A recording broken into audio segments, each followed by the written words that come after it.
And good morning, I'm Conley Grayson. Thanks for starting your day with us. Storm Tracker meteorologist Kirsten Clark is helping you prepare this Thursday morning. And Kirsten, what do we have in store for today? There was a shooting at former President Trump's rally tonight in Pennsylvania. You just heard Justice Jean Toll deny Alec Murdaugh's motion for a new trial. He tells me he was driving with his son in the back seat here on Ashley River Road when a car almost hit them. Tonight the question is, will the Palmetto State back the former governor or the former president? King Street is busy and narrow. It becomes even more dangerous when a delivery truck is unloading because the street becomes one lane instead of two. This motion includes sworn affidavits from two jurors who say Ms. Hill told them not to believe Murdaugh's testimony. We're at the scene of what was a massive fire just a few hours ago. Now, the latest update we have from CPD officers is that they're about to start opening up 2 lanes here on Maybank Highway. We see debris as high up in the trees as they can possibly go. You can hear the fans, you can hear the music, you can see the fan signs. That's because we're skating on synthetic ice. If you don't want to ice skate and you just want to come out here and hang out by the fire like I'm doing, let's give it my best attempt. That's not too bad. The ordinance establishes set decibel levels based on time and day of the week. Take a look at what happened. Thank you for joining us tonight. I'm Conley Grayson. America is on edge tonight after what is being called a failed assassination attempt on former President Donald Trump's life. Just 3 hours ago, President Biden delivered a strong rebuke of today's actions. There's no place in America. Trump swarmed by Secret Service agents and rushed off the stage during the campaign rally in Butler County, Pennsylvania. Officials say at least 8 rounds were fired from outside of the security perimeter. Butler County's district attorney tells ABC News the shooter is dead. Here's ABC's Perry Russum with the latest. And here's a live look at the Pfizer Forum in Milwaukee, Wisconsin. It's where the Republican National Convention is set to start on Monday. Advisors to former President Donald Trump say he looks forward to the 4-day event next week. Trump is the current presumptive nominee, and he's expected to announce his highly anticipated vice presidential pick at the convention. Lowcountry Congresswoman Nancy Mace spoke with us downtown this evening, not long after the shooting. She is set to deliver a speech on Wednesday at the Republican National Convention. I think the entire country and other lawmakers across South Carolina took to X, reacting live to the shooting, many of whom were from the Republican Party, making their support for Donald Trump clear. Governor Henry McMaster posted on X, calling Trump, quote, the face of America straight today. The governor went on to say he and the First Lady Peggy would pray for the former president's safety and security. South Carolina Attorney General Alan Wilson also supporting Mr. Trump on social media. He posted saying, quote, President Trump is in our thoughts and prayers. This cowardly action today is a very dark moment. We are at a crossroads in America and must do better. Senator Lindsey Graham also taking to X saying, quote, thank God President Trump seems to be okay. Just another reminder of the times in which we live. He went on to encourage prayers for the people involved. Senator Tim Scott voicing similar concerns. Scott, who is rumored to be a potential VP pick for the former president, is praying for everyone involved. Former South Carolina Governor and UN Ambassador Nikki Haley is offering support to her one-time GOP rival in the 2024 election cycle. Haley said, quote, this should horrify every freedom-loving American. Violence against presidential candidates must never be normalized. Earlier this week, Haley released all her convention delegates and urged them to support Trump. And joining me now is political science professor at the Citadel, Dr. Mark Owens. Thank you for joining us tonight. Okay, good evening. First, I wanted to ask your first initial reaction to this assassination attempt. Yeah, we're just shocked. There's a thing. And do you think that this will influence voter behavior? You know, could this event shift the dynamic? This is something that will be on their minds, but typically turn out. And what do you think about the candidates? Do you think this will change things for them? One of the hard parts about candidates is Ronald Reagan comes to mind. I mean, this is a very significant event. with President Ronald Reagan. So Well, thank you so much for your time this evening. Again, this is a developing story. For more reactions to the shooting, visit our website, abcnews4.com. Colleton Medical Center is transferring inpatients after losing air conditioning. 32 inpatients are being transferred to their sister HCA healthcare facilities. Colleton Medical Center's emergency room is still open for walk-ins, and hospital outpatient services for this Monday are being rescheduled. A patient support line has been established. You can find the number on your screen. And now to a celebration of diversity, culture, and the beauty of natural hair. Today, the Charleston Natural Hair Expo provided a space for people to honor their natural self. Attendees had the opportunity to shop from local and out-of-town vendors. The expo even showcased live hair demonstrations. The founder and coordinator of the expo shares the importance of natural hair care and what she hopes this event brings to the community. A lot of people essentially. The City of Charleston Police Department is investigating a deadly auto pedestrian collision. According to CPD, southbound traffic on Savannah Highway was shut down between Ashley Town Center Drive and Savage Road from 11 p.m. to nearly 1 a.m. CPD's major accident investigation team is handling the investigation. The Charleston County Sheriff's Office is investigating a shooting that left one person dead in Ladson. CCSO deputies say shortly after 12 a.m. Sunday, they responded to the 9700 block of Tremont Avenue and found one female with a gunshot wound.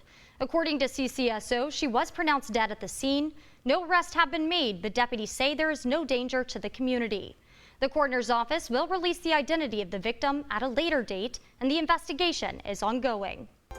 Somerville Police Department charged a man with kidnapping after a hostage situation in Ladson on Sunday afternoon. 27-year-old Dexter Frost was arrested and is being held at the Dorchester County Detention Center. Officers say the incident happened at the Palms on Ashley River Apartments, located at 4370 Ladson Road. According to SPD, it was conveyed to dispatchers that a male suspect was inside a home holding a woman against her will.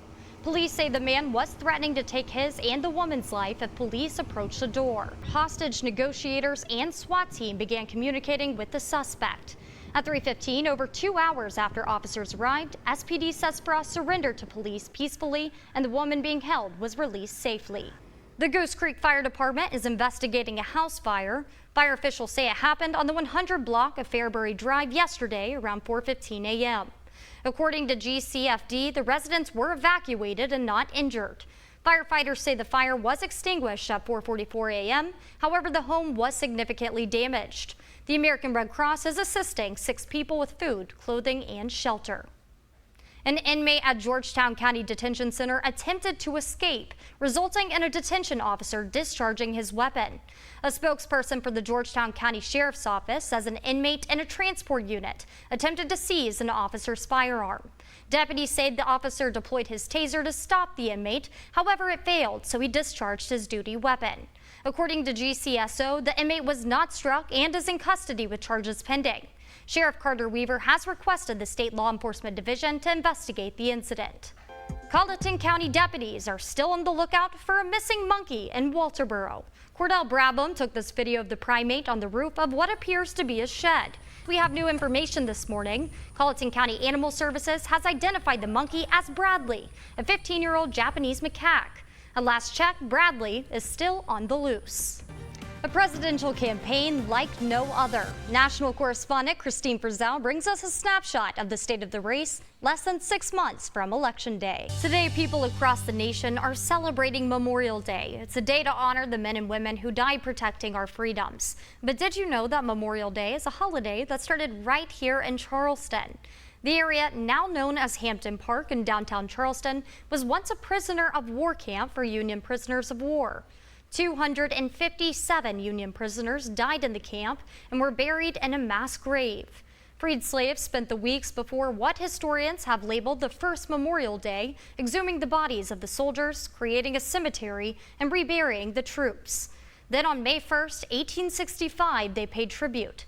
The ceremony was labeled Decoration Day and featured parades, singing, and picnics. And for the play of the day, taking you to the NBA playoffs, Minnesota guard Anthony Edwards gets on the springboard and launches for the poster slam. Still to come, riding with SCDNR, the things they want you to be on the lookout for before you hit the water. But first, it's time for a coffee break. We'll be right back. Dr. Mark Owens to break down all the key takeaways and highlights. Thank you so much for waking up early with us. What should voters take away from both candidates' responses? I think it increases. Of course. Well, Biden was tasked with explaining the country's response to the war between Israel and Gaza, and of course, Russia and Ukraine. What was your take on Biden addressing foreign policy? Former President Trump had to explain January 6th. Were you surprised by his response? It was. And polls show the two pretty close. Would you say that last night's debate is going to differentiate those numbers? Yeah. Well, thank you so much for joining us this morning. Our Facebook. You hear about everything on Facebook. Anthony Phillips woke up to the news he and his wife never wanted to hear. Like, you gotta be kidding me, Bo. First person I texted was my mama, and I was like, hey, mama, you're not gonna believe this. The fugitive he once helped catch was back on the loose. That guy is relentless. I tell you what, he don't give up, does he? Here is the jail. Mm-hmm. He tied together bed sheets and roped down the building. You gotta be kidding me. Phillips walked us through when he saw Burham hiding on his property. His shoes were right here. That's where his shoes were at. He was about right here, and I seen his shorts that said "and" one on them. He was wrapped up with that right there. He took off running. You can still see the tree limbs where they broke from whenever he took off running through there. He says if Burham comes back, it'll be a different story. No, you get from one house, you're gonna go to another one, and that person at that house might be more well off than this person as far as ammunition and everything like that goes. They're gonna put you down, whether it gets put down over here, there. It's Berkeley County. Berkeley County Sheriff's Office and Charleston County Sheriff's Office said they are aware of Burham's escape. They say they have no information indicating he would return to the Lowcountry. We would, respond with all available personnel and then seek assistance from surrounding agencies like we did, as well as, the SLED and the FBI and our partners here in the Lowcountry. As for the Phillips, Anthony says they have a plan too. They apprehended him and took him all the way up north. I mean, he should have just left us down south. I should have done what I should have done. I should have pulled something on him, and maybe we wouldn't be dealing with this. This test measures how well you comprehend what you have heard. The test format is similar to listening and taking notes for a lecture on which you will be tested. A mental and physical test. So when the call comes, we've always got to be ready. We've always got to be in shape. Goose Creek firefighters are prepared. You have to want to be here. The department's hiring process is a true test of strength, endurance, and determination.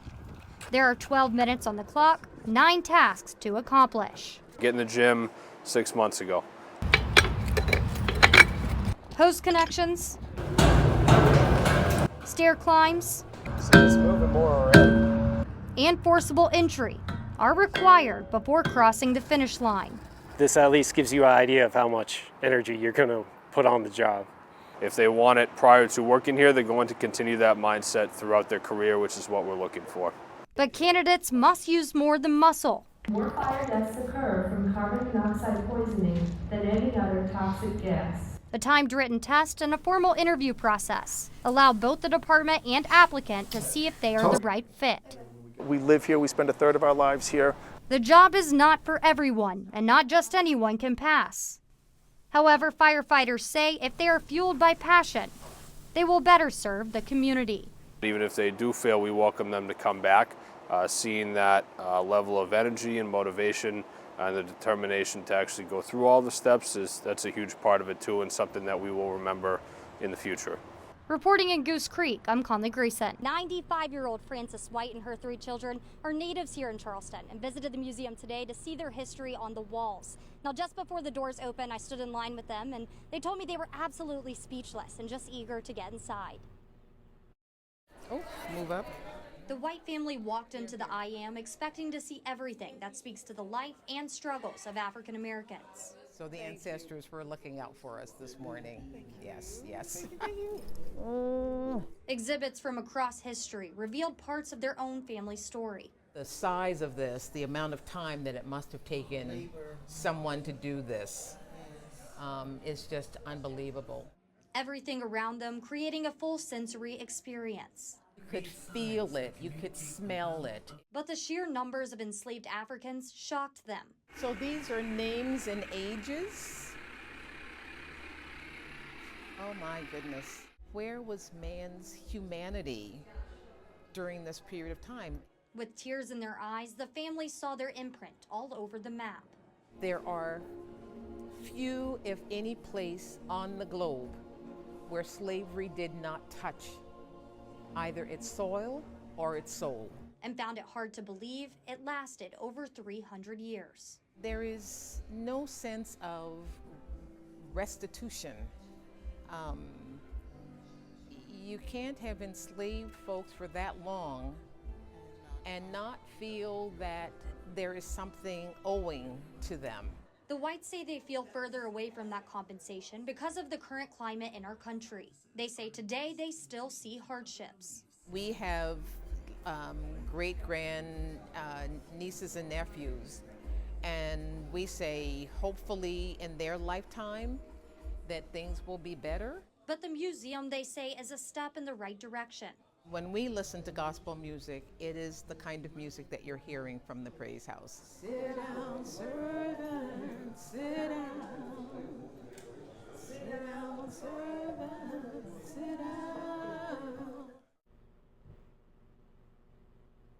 The Whites' first time here at the museum was back in January for prayer and reflection to celebrate Francis's 95th birthday. They said they felt so in touch with their ancestors here today that they're going to return next year for a family reunion. Working for you, I'm Conley Grayson. Now we'll send it back to you, Tessa. Just pull them as tight as you can get them. So 35 trash cans or so. The Tidal Creek excavation project is no easy job. We've been a program since 2000, and this is the first time we've ever even thought about going and digging out mud like we're doing this week. Biologists say the marsh in Ashleyville died back in 2012 due to a drought. It never rebounded naturally, so volunteers are using mudder boots to trudge through the mud. Part of the SCORE program is to get our community volunteers involved in estuarine-based or marsh-based habitat restoration, whether that be through oyster restoration, marsh grass restoration, or now Tidal Creek restoration. We could be muddier. Together, they excavated a 100-foot channel and created berms on both sides. Wildlife biologist Michael Hodges with DNR is leading the way. We'll be doing 3 channels, 1 each year for the first 3 years, and then there'll be other volunteer opportunities for people to participate, growing marsh grass, planting oyster shell, a lot of education and outreach. Hodges said they preferred to do the Tidal Creek with a nature-based solution, with volunteers versus equipment. It is a dirty job, but one that will make a good impact. With that comes more biodiversity, comes more water filtration, comes increases in elevation, comes the ability to buffer itself from erosion. Once you have these reeds of all these reeds of marsh grass, as water passes through, it increases the number of fiddler crabs and the number of mud snails and the number of crabs and the number of shrimp and the number of fish that can utilize these areas. It all comes back to the site's history. We are in the former historic town of Maryville, which was chartered in 1886. It was the first self-governed African-American settlement in South Carolina. Everyone hold it. The owner of this property is a direct descendant of the former mayor of Maryville. He's the one who contacted the South Carolina Aquarium, concerned about the marsh. He wants it to thrive again. We thank the community for raising that awareness and allowing us to come and work in their neighborhood because we wouldn't be here without that input. Reporting in Ashleyville, I'm Conley Grayson. He had a great time at the game. I really need to get to one of those games I because know. those look so fun. They are hilarious. They go viral every time for their dancing, their singing, It's and so they good. do really cool things like this. Exactly. Conley, you surviving? I am surviving. I love the shift, actually, okay? You should join us more often. I would love to. But first, let's take a look at what's trending this morning. Here's a rare chance to own a piece of film history. There's probably some crazy person that wants to recreate it. Yes, and the it's like- movie shows you exactly how to Yeah. break in. So it's Yeah. probably a good idea. You Just- become a tourist attraction immediately. Yeah. Stanfield is seen holding the little fur ball in his hand as he drove away. Unfortunately, I am allergic to cats. Oh, but gosh. it is a very sad allergy. So that could never be you. No, I would do it anyway and just pop the allergy medicine. It'd be worth it, so cute. Their life could be totally different. That's true. I'm just saying, there's lots of things. It's a lot And you to read think about. sci-fi books, you start to learn. I feel bad for the people in town going to the beach, of course, but at the same time, it's going to cool down those temperatures a little bit. It's true. And it's so humid. We need a good rainstorm every once in a while. You know, it does help out. And Gotta cool it off. A little something. A right? little something. Exactly. And it's going to hopefully slow down that traffic. Hopefully. Yeah. Beach traffic is bad, but. Well, that's all the time we have this morning. Thanks for joining us on Good Morning Charleston. Good Morning America is next. And now we honor America with our daily pledge.